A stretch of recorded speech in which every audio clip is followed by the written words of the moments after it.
Muito bem, então vamos dar na sequência, já vistos os artigos 294, que inaugura toda a atividade da tutela provisória, 295 e 296, e hoje entramos então dentro da efetividade da medida, né? Como é que ela se efetiva, como é que ela se realiza. E aqui vamos encontrar medidas executivas que são também aquelas mesmas, claro que com a devida cautela, mas são praticamente as mesmas medidas que nós encontramos dentro do processo normal, né? Quando nós temos lá o cumprimento de sentença, nós vamos encontrar também medidas executivas.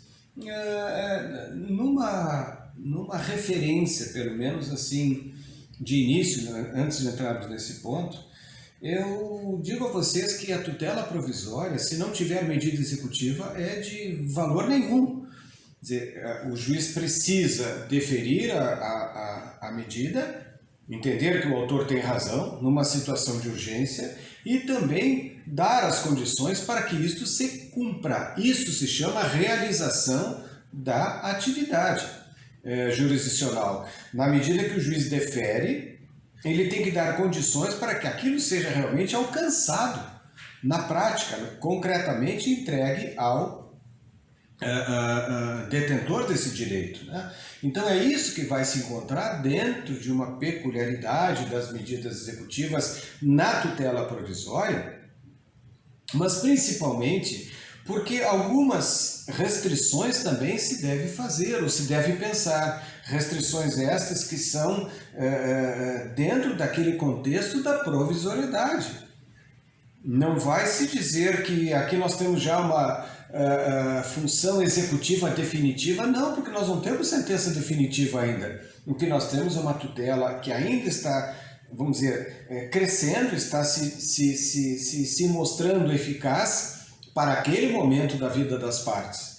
Mas não é ainda a ideia de definitividade nem de perto nem de longe, não há aqui ainda a relação esta. O que nós temos que, isso sim, estabelecer é que a medida executiva esta está presente enquanto e se as condições não mudarem. Não é apenas a provisoriedade que está presente aqui, mas também a revogabilidade, que eu quero dizer a vocês, ou a modificabilidade da medida. Por isso elas são provisórias. E elas somente terão caráter de definitividade com uma sentença transitada em julgado e com a coisa julgada assim formada. Sobre isso eu até me permito, com a devida licença de vocês, fazer uma breve referência ao que diz o Luiz Rodrigues Van Beer, né, ao lado do Talamini, que estabelece então o curso de processo civil avançado no seu segundo volume, a última edição, dizendo o seguinte: lá na página 903, referente à tutela provisória, diz assim: execução. A decisão concessiva de tutela provisória é desde logo passível de efetivação prática, significa realização. A lei determina que se apliquem no que couberem as regras sobre execução provisória, artigo 297, parágrafo único do CPC. Esse artigo que estamos aí vendo.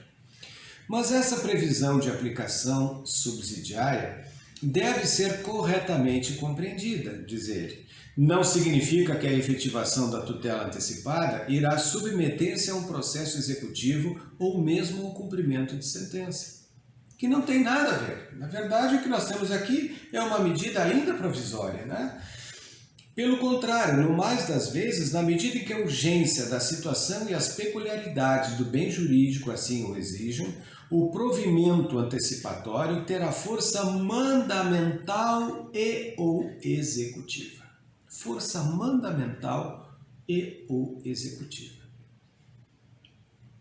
Isso significa que ele será efetivado no próprio processo em que proferido, através de medidas atípicas de substituição da conduta da parte contra a qual se antecipou a tutela, eficácia executiva ou de ordens contra esta mesma parte, que é a eficácia mandamental.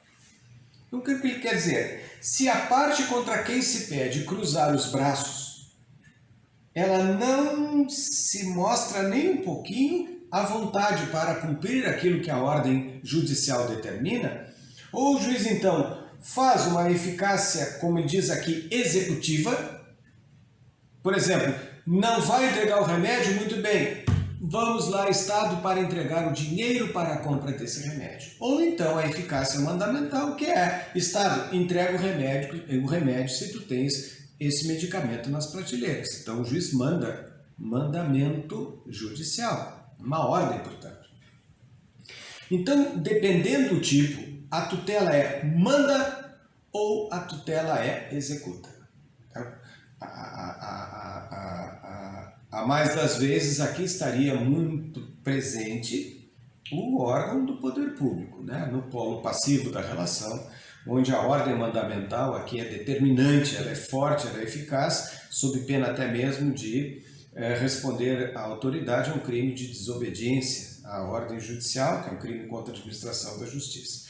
Mas ele vai além aqui.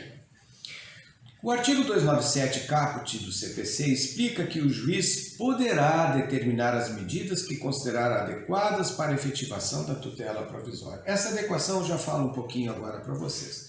Então, diz finalmente o autor o seguinte: nessa linha, a remissão à execução provisória, quer dizer, remetendo-se à execução provisória, presta-se a destacar que não é definitivo o resultado prático estabelecido na tutela antecipada.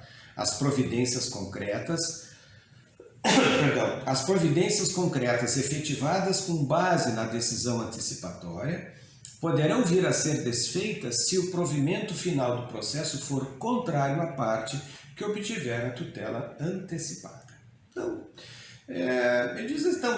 o que se emprega, na verdade, é o regramento da tutela provisória executiva, não desta tutela provisória que está aqui na nossa linha aqui de frente, né, do nosso estudo, mas aquela tutela que é provisória executiva, que significa o quê? Execução provisória. E essa execução provisória é feita, então, com o resultado prático obtido agora, mas que poderá ser mais tarde, ao depois, poderá ser revista, notadamente na tutela mesma provisória de urgência, onde revogabilidade e a provisoriedade são elementos que andam, como já disse antes, de braços dados. Pois bem, aqui, na análise do artigo 297, nós vamos ver o seguinte, que o juiz poderá determinar, não que deverá, porque ele tem que analisar, é evidente, o poder de convencimento dele, mas se ele se convencer, aí sim, ele vai determinar as medidas, né? O juiz poderá determinar as medidas que considerar, olhem o termo, adequadas para a efetivação da tutela provisória. O juiz pode ir além daquilo que está no pedido da tutela provisória? Sim. O juiz pode determinar as medidas adequadas, ainda que elas não estejam presentes na petição inicial. E aqui o juiz tem este poder, esta largueza de movimento, onde ele vai então ver. Daqui a pouco mais precisa de uma outra medida, né? O juiz conseguiu lá, por exemplo, o autor pediu a busca e apreensão de um automóvel. Tá, mas busca e apreensão, mas para colocar onde esse automóvel? Então o juiz pode abranger também na medida para que se coloque, uma vez buscado e apreendido o veículo, se coloque num depositário público, por exemplo, ou particular, um depósito particular. Então, essa medida de adequação o juiz tem que moldar, né? Tem que saber assim a forma de como ele vai trabalhar com esta medida de maneira eficaz. Então ele vai adequar, ainda que não solicitado, no pedido inicial. E aí coloco nestas medidas do juiz aquelas medidas outras que já, e fiz questão de trabalhar, que nós já trabalhamos lá algumas aulas atrás, lá no artigo 139, no inciso 4º, que além de outras medidas, exemplificativamente, o juiz pode adotar medidas coercitivas, as chamadas medidas indutivas, as chamadas medidas mandamentais que vimos agora, e também aquelas medidas subrogatórias. Com tudo isso, estabelece-se aqui um critério de um leque que se dá ao juiz nestas atribuições para que aquela medida seja realmente cumprida. E diz o parágrafo único o seguinte: a efetivação da tutela provisória observará as normas referentes ao cumprimento provisório da sentença no que couber. A mesma coisa. Porque enquanto não há definitividade, através de uma sentença definitiva, transitada e julgada, fazendo coisa julgada, que cria a lei entre as partes, tudo que acontecer anteriormente a isso será provisório.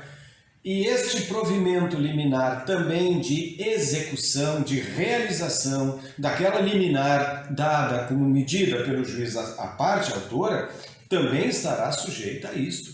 Quer dizer, ela tem uma vida prática, que ao final na sentença ela poderá ser confirmada ou ela pode ser revogada ou modificada. Então é a sentença que vai dar o desfecho, vamos dizer, a questão final estabelecida neste pedido, né, do autor.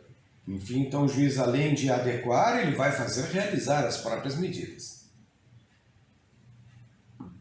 E com isso, adotado o rito do procedimento de execução provisória,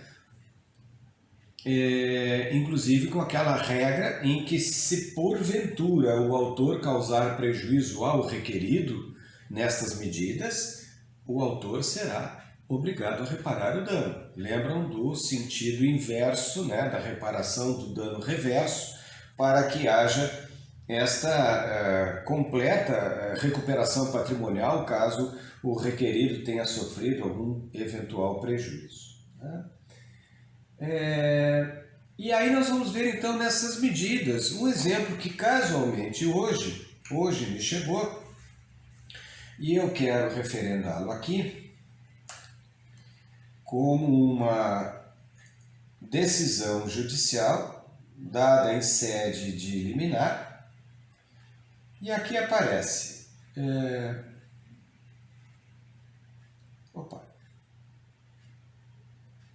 aqui aparece.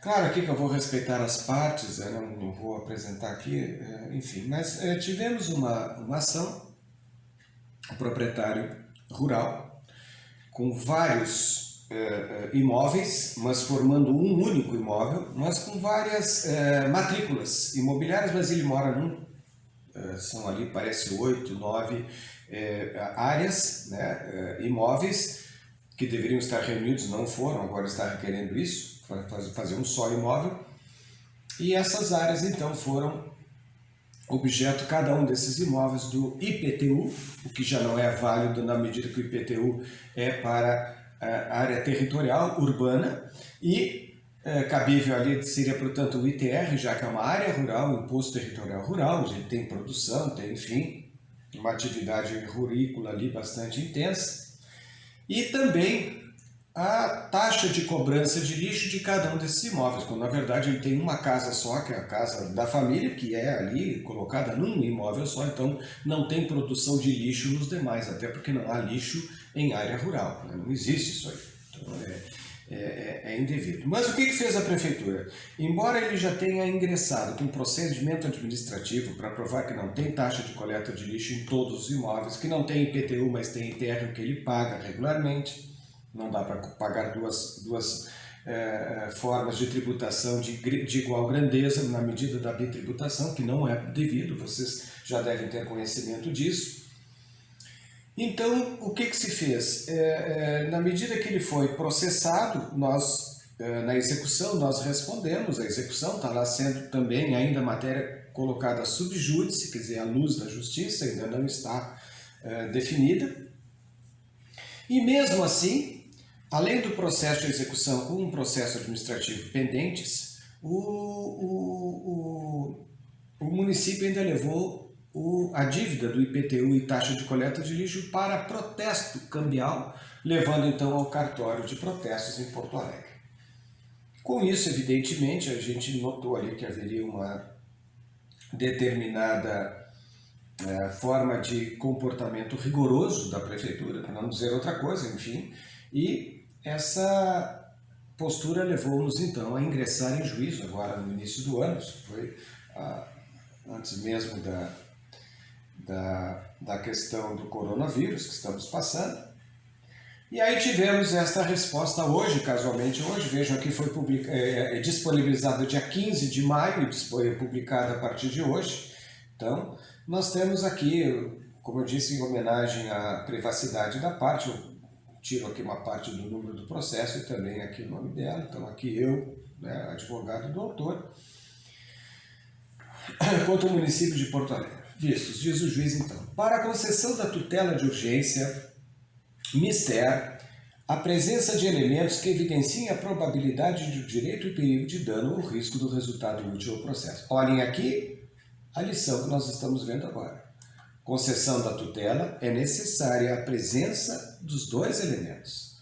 A probabilidade do direito, o fumus boni, iuris, e o perigo de dano, periculo in mora, ou resultado, o risco ou resultado útil do processo. O artigo 300 do CAPT, do CPC.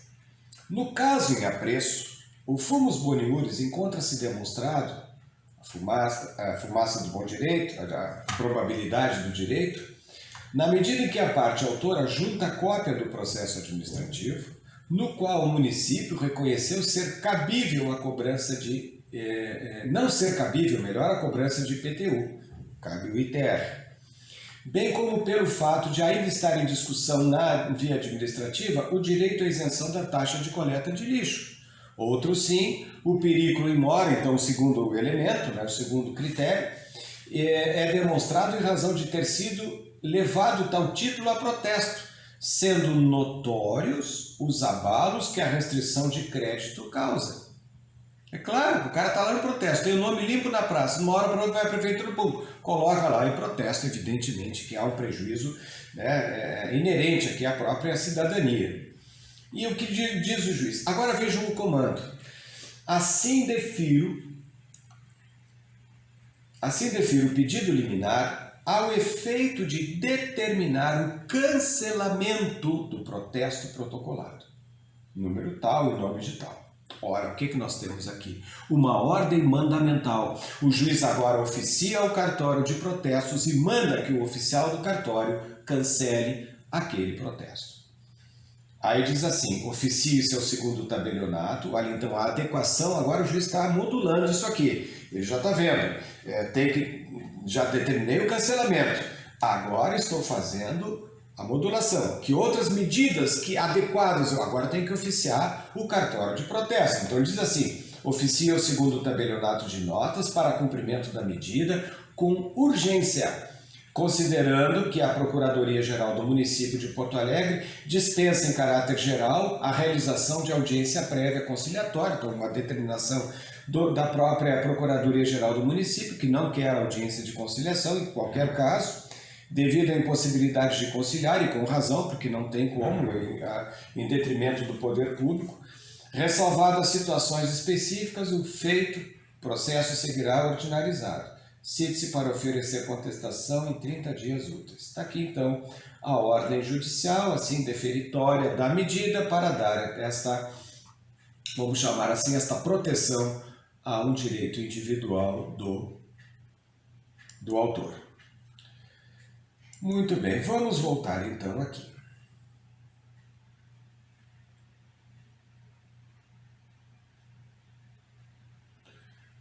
No artigo... Voltou. Aqui. Os elementos que o artigo 297 guarda. Primeira coisa, não pode haver técnica diferenciada de tutela provisória em ações de execução contra a fazenda pública. Por quê? Porque tudo que é contra a fazenda pública é contra o interesse público, a princípio. Salvo uma decisão definitiva, não haverá contra a fazenda pública medidas de restrição de valores, porque a todos nós interessa. Então, claro que se for um cumprimento de sentença, não importa, de 100 milhões de reais vai pegar lá do cumprimento de sentença definitivo, vai pegar e vai colocar nas mãos do credor, porque aí já tivemos a sentença e lembrem o duplo grau obrigatório, né? Aquilo que se chama então de reconhecimento necessário, recursal para o segundo grau, para que ele seja levado, então, para todos assim, o chamado recurso necessário ou obrigatório. Então já se protegeu bastante o interesse público, muito bem nesse caso. Agora, medidas liminares desta ordem não podem ser deferidas, muito mais em se tratando, à luz do que diz o artigo 910 do Código, quando se cuida de cumprimento, aliás, de execução de título extrajudicial. Por exemplo, um contrato bancário, enfim, o que possa ser. Então, não haverá medidas desta ordem por conta desta proteção inerente ao interesse público. Quanto aos demais casos, nós vamos ver aqui que o juiz pode adotar o emprego do meio executivo mais adequado. E aqui a realização do direito vai ser evidenciada pelo modo menos gravoso para o devedor, para o executado, para o requerido, então. Então é aqui o princípio da dignidade humana do requerido que é respeitado, causando então menos restrição patrimonial possível para este réu, né? Na verdade, aqui eu acho que deve ser também respeitado, no meu entender, coisa que quantos anos eu já milito nisso, que eu muitas vezes vi o devedor ser prestigiado pela lei, ser o princípio da dignidade humana dele ser protegido, mas muito pouco vi a dignidade humana do credor ser protegida também. Mas, enfim, acho que deveria ter aqui um pouco de diálogo dessas duas frentes entre credor e devedor na esfera do Poder Judiciário. Não há, infelizmente não há. O credor que muitas vezes ele é prejudicado, e a gente vê casos, eu particularmente já tantos, em que o devedor aparece ali no seu automóvel de luxo, tomando seu uísque no seu iate e tudo mais, o camarada não tem um bem no seu nome e ficam os seus credores lá a ver navios, literalmente a ver iates também do próprio devedor e não se tem esta conta. E aí o princípio da dignidade humana do credor não existe, né? Só para o devedor. Isso aqui é claro que nós temos que respeitar a pessoa do devedor quando realmente ele não tem condições reunidas para o pagamento dos seus débitos. Isso está cada vez mais se acumulando nesses dias tão nebulosos que estamos passando, mas o que não dá para admitir, sim, é o devedor que promove inércia culposa com os seus compromissos. Esse que não tem, então, o mínimo interesse de honrar aquilo que se obrigou para com seus credores e fica, então, desviando bem, onerando bem, fazendo o que ele bem entende com o seu patrimônio para que os credores saiam dali verdadeiramente prejudicados. Então, com muita cautela, este modo mais adequado que o juiz deva usar para que essa técnica de menor prejuízo ao credor, ao devedor, seja também aqui um pouco mitigada. Tá? Bem, nós temos ainda o artigo 298, o poder de convencimento do julgador. Vamos ver aqui que todas as decisões judiciais devem ser bem fundamentadas. Tudo aquilo que foi objeto do processo, entre o que diz a inicial, o que diz a contestação, ao juiz não é dado só o direito, é dado o dever de fundamentar as suas razões, né? Por que chegou àquele convencimento. Então, diz o artigo 298 o seguinte: na decisão que concede, nega, modifica ou revoga a tutela provisória, o juiz motivará, olhem bem o comando aqui de um verbo impositivo, motivará o seu convencimento de modo claro e preciso. Então nós vamos tomar aqui duas frentes bem diferenciadas. Quer dizer, a questão da própria motivação como fundamentação e a clareza e a precisão nos seus atos que devem assim vir acompanhados. Muito bem. Toda a dialética existente entre o credor e o réu no processo, e diga-se também na tutela provisória, mais acentuadamente, cria para o juiz uma expectativa de como vai decidir aquele pleito, aquela pretensão, enfim, do autor frente àquela resistência do réu. Através do Código atual, está estabelecido o que não havia no Código 73, que ao juiz é dado o dever de fundamentação de tudo aquilo que passou no processo. O artigo 189, parágrafo 1º, inciso, aliás, 489, perdão, 489, parágrafo 1º, inciso 4º, diz que ao juiz é dada, lá na sentença ou qualquer outro ato decisório, é dada esta obrigação. Então, a fundamentação das decisões, quaisquer que sejam elas, não importa, elas devem ser sempre motivadas, quer dizer, devidamente fundamentadas, com este caráter de influência do juiz. Significando que o juiz está, quando ele decide, ele está influenciando as partes. Das razões, está impregnando as partes das razões pelas quais ele chegou àquele ato decisório, seja final ou intermediário, não importa, mas o porquê ele chegou àquela conclusão.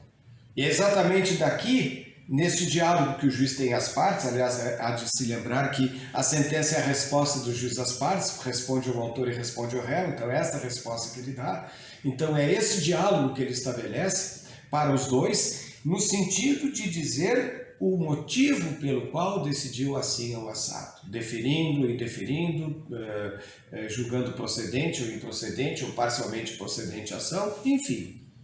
Mas esta fundamentação é rigorosamente necessária. Ora, se este rigor existe lá para ele fundamentar a sua tutela provisória, muito mais aqui nessas decisões, obviamente finais, né, que a fundamentação deve ser, vamos dizer, privilegiada, deve ser aqui respeitada, para que se respeite também as partes, com esse poder de influência que o juiz tem e um direito de influenciar as partes, porque é isso que ele faz, e é exatamente esse debate, essa dialética que ele promove ao decidir a causa. Por conta desse, vamos dizer, até desrespeito muitas vezes ao artigo 489, é que existe uma grande, vamos dizer assim, uma grande estatística de embargos declaratórios. Os embargos declaratórios são exatamente para tirar estas omissões do juiz ao julgar, ou até contradições, ou mesmo matéria ainda nebulosa, quer dizer, que está obscura. Então, é o caso. Então, se o juiz não respeita isso aqui, é uma porta que se abre através desse artigo 489 para essa grande enxurrada de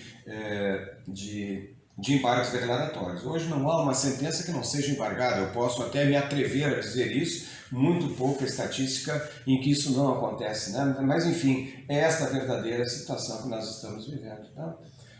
Aqui vejo, então, a fundamentação das decisões, quaisquer que sejam elas, deve ser observada na forma do artigo 489, uma vez que somente é considerado válido o provimento judicial quando o juiz adota o dever de debate com as partes, ou o seu direito de influência, influenciar as partes com o seu veredito, né? Fundamentos que nós vamos encontrar lá na Constituição Federal, também os artigos 7º, 9º, 10 e 298 do Código de Processo Civil, com essas mesmas diretrizes, né? Não vou ler-los agora, mas enfim, aqui está para vocês fazerem esta pesquisa no Código, né? Também ainda nós temos o nosso outro ponto da sentença ou de qualquer decisão, que ela seja clara e precisa.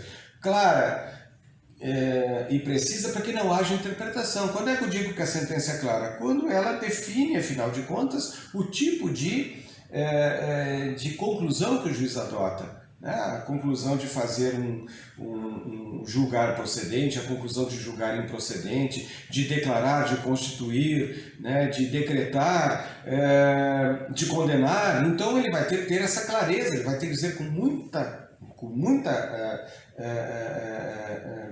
clareza, deixando dessa forma muito límpida a sua decisão, para que as partes não precisem buscar então, apoio em outros setores. Hoje, por exemplo, alguns poucos juízes, é verdade, já houve mais essa profusão, com mestrados e doutorados por aí, que os juízes usavam termos alemães, em latim e tudo mais. Latim também já se usava há muito tempo, mas principalmente doutrina alemã, doutrina de outros países, então, que são trazidas para dentro da própria sentença do juiz, né? E aqui, claro que trazia um problema muito grave na clareza da sentença, que não se sabia afinal. A ideia da clareza é o seguinte, que o leigo leia e entenda, essa é a ideia, né? Aliás, tudo na nossa vida a gente tem que ser muito claro também, até mesmo no TCC de vocês, nas provas de vocês, no concurso de vocês, tem que ter clareza. Não dá para deixar alguma coisa ali ainda nebulosa, com alguma necessidade de interpretação. E, finalmente, a precisão que o juiz deve ter para que ele diga precisamente o que deve ser, então, o objeto de eventual condenação. Então, claro, na condenação e preciso para dizer, condena a pagar o automóvel Chevrolet Onix ano 2019, por exemplo. Está aqui condenado. Então, eu vou ter clareza na condenação e precisão no objeto. Qualquer situação fora desta está se transformando, então, num eventual remédio de embargos declaratórios contra a decisão. Tá bem? Gente, por hoje é isto. Eu deixo a vocês, então, ainda nos slides a fundamentação do STJ. A gente pode trabalhar ainda na aula que vem, mas eu acredito que aqui já está muito claro, né, que nessa configuração, até esse julgado aqui, vejam que o próprio STJ tem mitigado bastante estas obrigatoriedades na fundamentação exuberante, total, enfim, né? Mas assim, o julgador não está obrigado a responder a todas as questões citadas pelas partes, né? Eu entendo que aqui é uma mitigação. Se as partes colocaram todas as questões, o juiz tem o dever de referendá-las. Mas enfim, fica aqui essa nossa contribuição de hoje. Nós terminamos o nosso encontro. Desejo a vocês uma boa semana de estudos, de avanços pessoais também, e continuemos nos protegendo. E até a próxima aula, se Deus quiser. Muito obrigado.